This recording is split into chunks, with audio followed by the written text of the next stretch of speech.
BD news অ্যালার্টের আরও একটি সংবাদ সংযোগে আপনাদেরকে স্বাগতম। প্লট জালিয়াতি, ফ্যাসিস্ট হাসিনা জয় ও পুতুলের বিচার শুরু, গ্রেপ্তারি পরোয়ানা।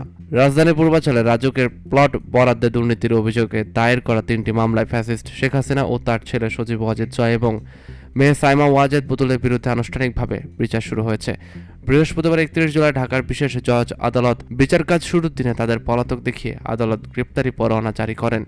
এর আগে 22 জুলাই 3 জন সহ মোট 28 জনের বিরুদ্ধে দায়েরকৃত 6টি মামলায় অভিযোগ গঠনের শুনানির জন্য বৃহস্পতিবার দিন ধার্য করেন আদালত।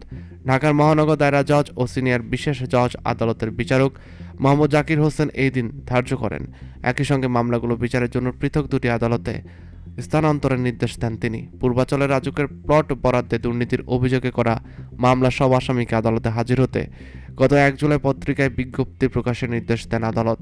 বিজ্ঞপ্তি প্রকাশ হওয়ার পর জুলাই গণ অভ্যুত্থানে ক্ষমতাচ্যুত প্রধানমন্ত্রী শেখ হাসিনা, তার বোন শেখ রেহেনা, শেখ হাসিনার মেয়ে সাইমা ওয়াজেদ পুতুল, ছেলে সজীব ওয়াজেদ জয়, শেখ রেহেনার ছেলে রাদওয়ান মুজিব সিদ্দিকী এবং মেয়ে টিউলিপ সিদ্দিকী ও আজমিনা সিদ্দিক সহ 28 জনের বিরুদ্ধে করা 6 মামলা বিচারের জন্য প্রস্তুত হয়। মামলার জন্য আসামিরা হলেন রাজুকের প্রশাসনিক কর্মকর্তা সাইফুল ইসলাম সরকার, জ্যেষ্ঠ সহকারী সচিব পূরবী গোলদার, অতিরিক্ত সচিব মোহাম্মদ আলিউল্লাহ, সাবেক চেয়ারম্যান আনিসুর রহমান মিয়া, সদস্য সচিব খুরশিদ আলম, তন্ময় দাস, মোহাম্মদ নাসির উদ্দিন, সাবেক সদস্য মেজর অবসর শামসুদ্দিন আহমেদ চৌধুরী এবং মোহাম্মদ মাজহারুল ইসলাম, কবির আল আসাদ সহকারী পরিচালক, ফারিয়া সুলতানা, নায়েব আলী শরীফ উপপরিচালক, কামরুল ইসলাম সহ অনেকেই গত 12, 13 ও 14 জানুয়ারি নিজের এবং স্বজনদের নামে প্লট বরাদ্দে অনিয়ম ও দুর্নীতির অভিযোগে শেখ হাসিনা সহ 28 জনের বিরুদ্ধে 6টি মামলা করে দুদক।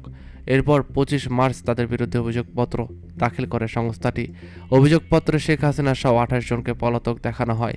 এসব মামলায় শেখ হাসিনা সহ অন্যদের বিরুদ্ধে অভিযোগ আমলে নিয়ে গত 13 ও 15 এপ্রিল গ্রেপ্তারি পরোয়ানা জারি করেন আদালত।